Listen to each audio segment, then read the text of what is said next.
Hi, and welcome to today's Daily Chronicle. Today is Wednesday, October 1st, 2025. The endangered cactus behind Mexico's sweet secret. Endangered barrel cactuses, known as biznaga, are seen growing inside the botanical gardens of the National Autonomous University of Mexico in Mexico City. Even though it's illegal, bars of acitron are stacked in nearly every stall of the Merced market in Mexico City.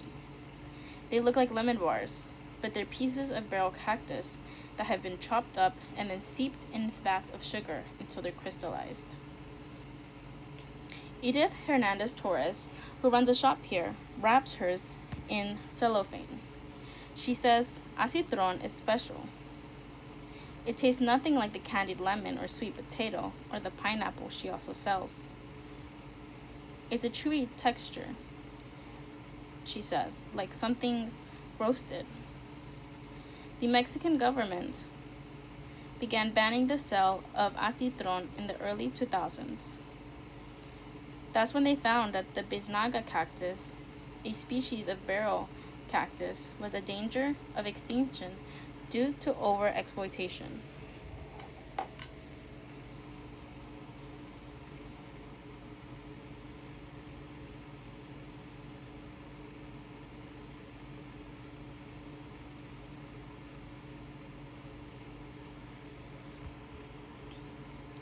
Acitron on sale at a stall in Merced Market in Mexico City. Hernandez knows acitron is illegal, but her customers demand it. When NPR asks if she doesn't feel bad about selling something that's going extinct, she shrugs. Our whole planet is going extinct, she said. As she speaks, Maria Julia Giet picks up a bar of acitron. She does it gently, like she's picking up a bar of gold. Her husband and this nation were born on the same day, September 16th. So every year, Gitet buys the pears, the peaches, the pink pine nuts, and the acitron to make the chiles en nogada, a traditional dish that is eaten from August to early October. Traditions are the salt and pepper of life, she said. They are that extra something that makes life extraordinary. When she says this, her eyes tear up. She never had chiles en nogada growing up because the ingredients were too expensive.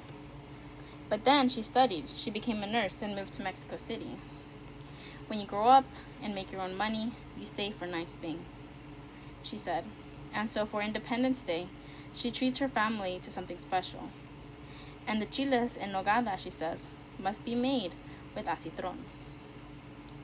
Cacti don't grow like grass. At the National Autonomous University of Mexico's Botanical Garden, there's a whole section dedicated to barrel cactuses. It's a kind of cactus that played an important role in Mexico, even before the Spanish introduced the sugar that made it so sweet. The cactus appears in the Aztec codices, and the name comes from a Nahuatl word that means a pot covered in spines. In Mexico, we have more than 150 species of biznaga.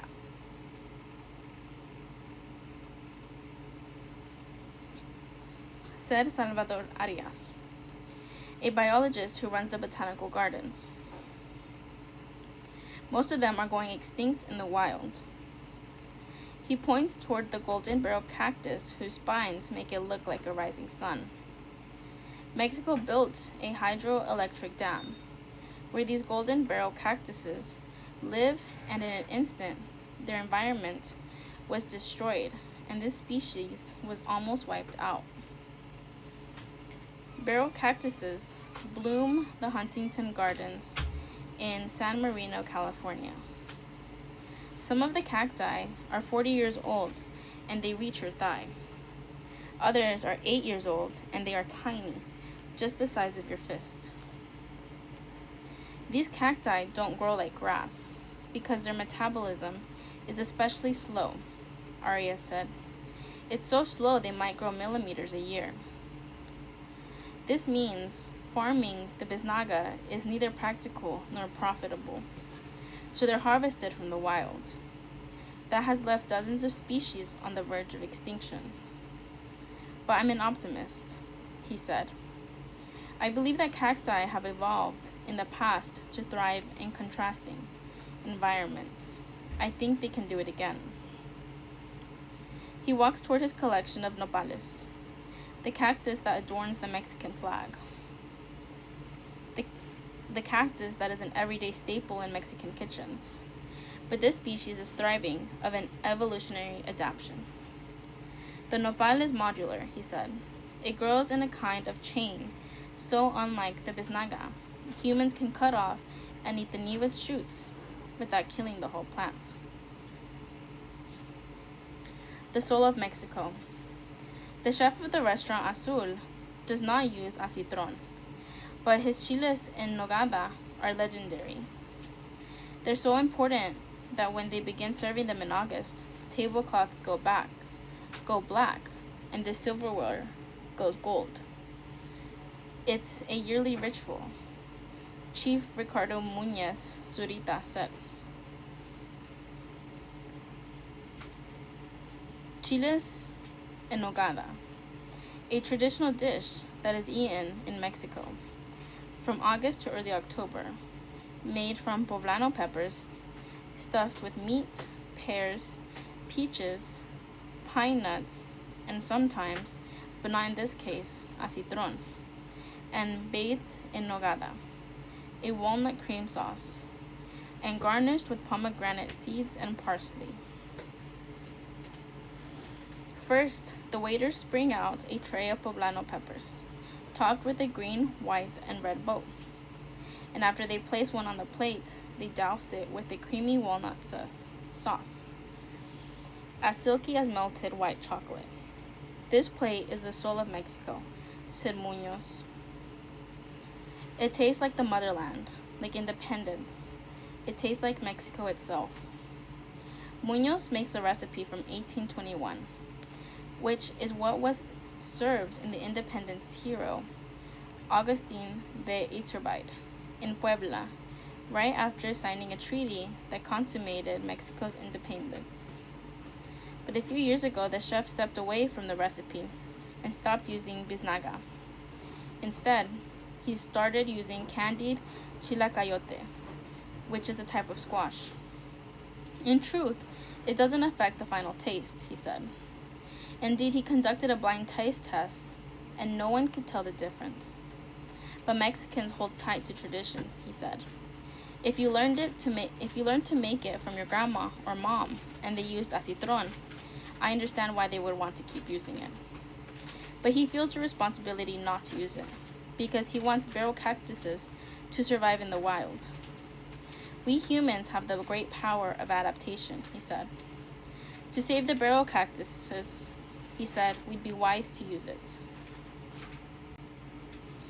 As 2 spending bills fell in Senate, chances to avoid a government shutdown fade. Senate Majority Leader John Thune, Republican of South Dakota, and other members of the Senate leadership spoke with reporters in the Capitol on Tuesday afternoon. 2 bills to fund the government have failed in the Senate, leaving Congress careening toward a shutdown with hours to go before a midnight deadline. Democratic and Republican leaders remain at an impasse over funding negotiations and expiring health care subsidies. Each party backed their own short-term funding bill to avert a shutdown Tuesday, but neither could win enough support from across the aisle to reach the 60-vote threshold needed to pass. Democrats may have chosen to shut down the government tonight, but we can reopen it tomorrow, Senate Majority Leader John Thune, told reporters after the failed votes. All it takes is a handful of Democrats to join Republicans to pass the clean, non-partisan funding that's in front of us. Kentucky Senator Rand Paul was the sole Republican to vote against the GOP-backed bill. Two Democratic senators, Catherine Cortez Masto of Nevada and John Fetterman of Pennsylvania, along with independent Senator Angus King of Maine, broke ranks and voted in favor of the GOP-led bill. Senate GOP Whip John Barrasso, Republican from Wyoming, said those three votes indicate there's a bipartisan support to get the continuing resolution across the finish line. The cracks are beginning to show, he said. But Senate Minority Leader Chuck Schumer, Democrat from New York, insisted that bipartisan negotiations will be needed to move enough Democrats into a position where they would vote to extend funding. Republicans are plunging America into a shutdown, rejecting bipartisan talks, pushing a partisan bill, and risking America's health care. Schumer said during his post-vote remarks, "We hope they sit down with us and talk. Otherwise, it's the Republicans who will be driving us straight towards a shutdown tonight and at midnight, and the American people will blame them for bringing the federal government to a halt." Most Senate Democrats refused to back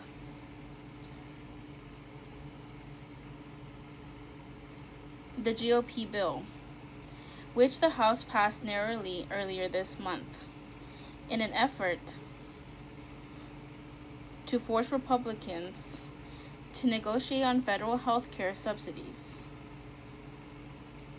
Their bill included an extension of Affordable Care Act subsidies that are set to expire at the end of the year, and also repealed cuts to health care programs that were enacted by the GOP's tax and spending bill earlier this summer. Republicans have said negotiations on the subsidies should be separate from the government funding debate. House Minority Leader Hakeem Jeffries and dozens of other House Democrats gathered outside the Capitol earlier on Tuesday, with people who rely on the health programs Democrats are pushing to shore up. Many House Democrats are in Washington, even though the full House is not in session. House Democrats are on duty. Jeffries, Democrat from New York, said. House Republicans are on vacation. The standoff over spending could have major consequences for federal workers and people who rely on government services, particularly for federal workers and people who rely on government services, as the White House threatens to permanently fire some federal workers deemed non-essential in a shutdown.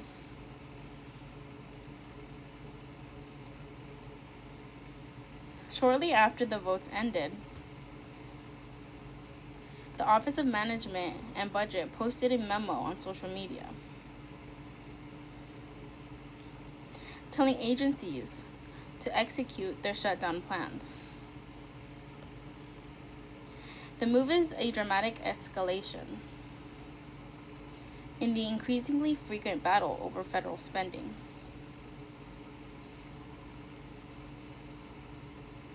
View from Pennsylvania Avenue.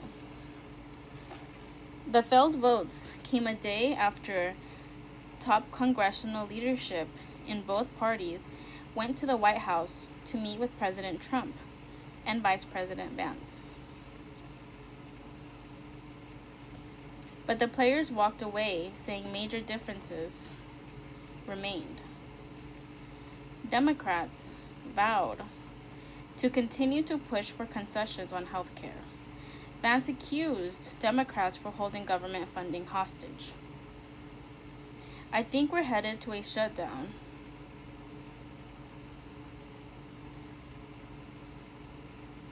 Because the Democrats won't do the right thing, Vance said. I hope they change their mind. But we're going to see. Schumer maintained after the meeting that it's on Republicans to negotiate a bipartisan agreement. Their bill has not one iota of Democratic input. That is never how we've done this before, said Schumer. When I was a leader, we negotiated 4 times with Republicans, and we never had a shutdown. So it's up to the Republicans whether they want a shutdown or not. Trump went on to taunt Democrats after the meeting. He posted racist AI-generated video on social media. It included mariachi music in the background, an image of Jeffries with a sombrero and a drawn-on mustache. This was accompanied by a vulgar, crudely deep, faked voiceover of Schumer denigrating Democrats. Jeffries addressed the video in a social media response, saying bigotry will get you nowhere. Trump has falsely claimed the Democratic-backed extensions for health care subsidies would give health care to people living in the U.S. without legal status, despite such individuals being ineligible. He also warned that if the government does run out of funding, Democrats may be taking a risk, alluding to the possibility of mass firings of federal workers and the elimination of programs that Democrats support. We can do things during the shutdown that are irreversible, that are bad for them, Trump said. We can cut large numbers of people we don't want to that. We don't want to do that, but we don't want fraud, waste, and abuse. Schumer responded to that directly on Tuesday, saying the president was using the public as pawns. Trump admitted himself that he is using Americans as political pawns. He said he is admitting that he is doing the firing of people. God forbid it happens. Lawmakers dig in. The positions of lawmakers from both parties appeared to harden on Monday evening, and most signaled no viable path to averting a shutdown. House Democrats gathered at the Capitol, but Speaker Johnson has not called the chamber back into session for votes, and it's likely to stay out of a session as shutdown starts. Senator Raphael Warnock, Democrat from Georgia, told reporters Monday there was still time for some sort of solution, but GOP lawmakers were ignoring a major problem if they insisted on no provisions to deal with increasing costs. They must not be talking to the people I'm talking to in Georgia, who are hurting and who cannot afford this astronomical hike that we are going to see in their healthcare premiums. People can't afford that. Schumer's latest strategy comes almost 6 months after he and several other Senate Democrats voted to advance a GOP stopgap plan that avoided a government shutdown and pushed back the deadline to September. The move infuriated many within the Democratic base and fueled calls for the party to fight harder against Trump's agenda. Republicans argue the stopgap bill allows the committees negotiating the spending bills more time to finish bipartisan spending bills. I think it will send a real sense of confidence across the country that we're actually capable of doing the very basics of our job up here.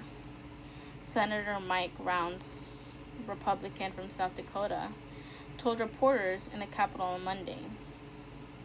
Rounds said he and other Republicans are open to addressing health care costs, even though none of us were supportive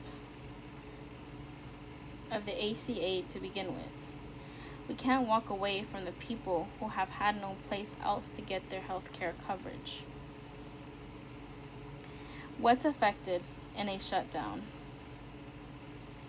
While critical services such as Social Security and payments from Medicare and Medicaid would continue, there could be delays in processing new applications for those programs. In a shutdown, anything deemed non-essential is put on hold, so Americans could experience delays in certain services, and hundreds of thousands of federal workers will go without pay.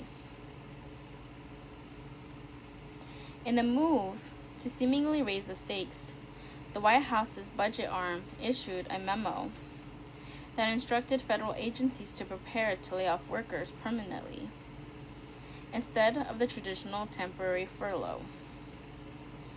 Congressional Democrats panned to the memo as an intimidation tactic.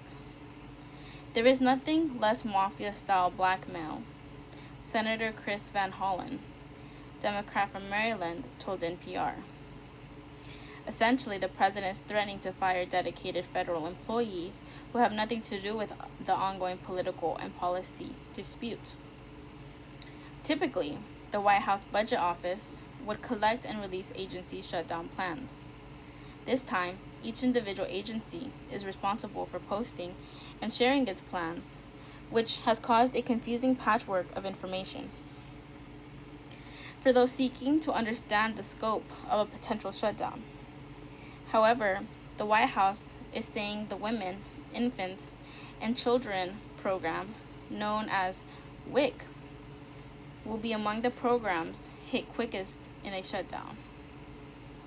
The program provides nutrition assistance and healthcare screenings to mothers and young children.